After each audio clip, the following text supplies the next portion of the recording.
Extradition Act. But civil rights groups also say they're willing to go to the mat for Perez. Nancy Zirkin works at the Leadership Conference for Civil and Human Rights. What's being raised are the old conspiracy theory canards by people who don't necessarily want to advance civil rights. Zirkin says some of the people who could make things rough for Perez are in the U.S. Senate.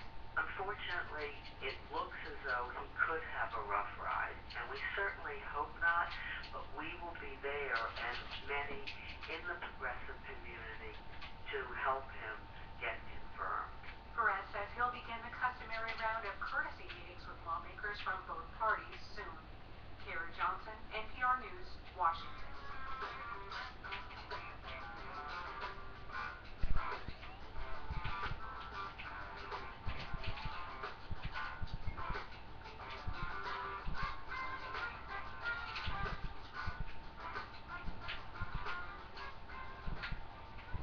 This is All Things Considered from NPR News. From NPR News, this is All Things Considered. I'm Melissa Locke. And I'm Robert Siegel. The subject of President Franklin Delano Roosevelt and the Jews is complicated. It's multidimensional and it's contentious. FDR, who had been governor of New York State, won Jewish votes by landslide margins.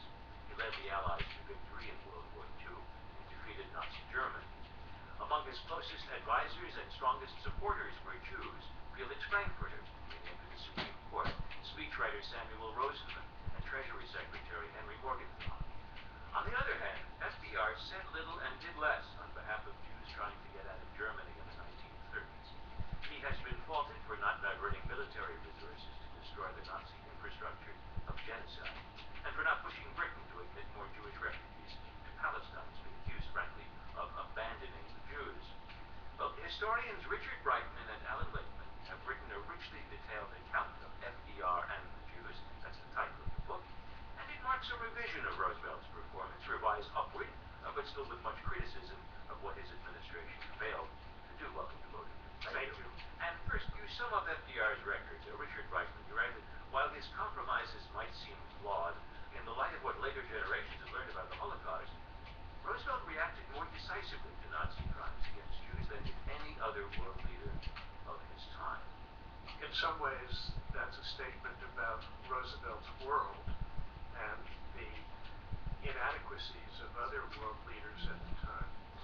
But that comparison tells us something, that the world of the 1930s and the 1940s was a very different place, and that Roosevelt had both political constraints and international constraints that we don't often think about today. The most obvious comparison would be with Winston Churchill. You would say that FDR was more successful or more highly motivated than the British leaders. I think Churchill has the reputation of being philo-Semitic, but didn't often back it up with actions.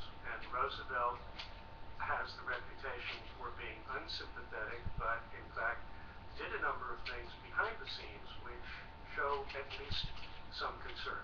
Alan Lichtman, the FDR, to the right, was raised by his father actually not to be an anti-Semite at a time when anti-Semitism was common to his class.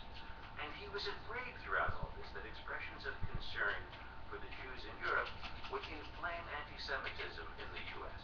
How much of a factor was that in what he decided to do or say about the Jewish problem? It was an important factor both for FDR and lots of other players at the time who were concerned about an anti-Semitic backlash. Look, the 1930s and 40s were a time in America when there was a considerable amount of anti-Jewish, anti-black, and even anti-Catholic sentiment. And people were worried about upsetting the social order in America. But let me say, this is the poison of anti-Semitism, that the fear of anti-Semitism is often greater than the reality of anti-Semitism.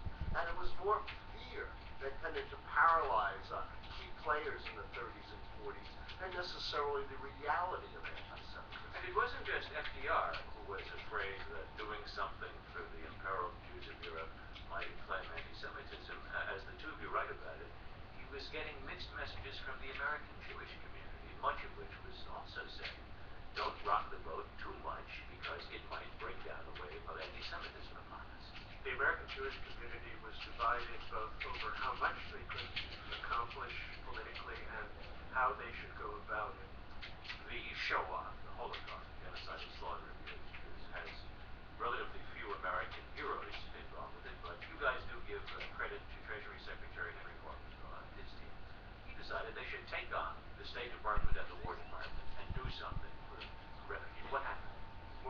subordinates became convinced that the State Department or key officials in the State Department were systematically frustrating action to relieve the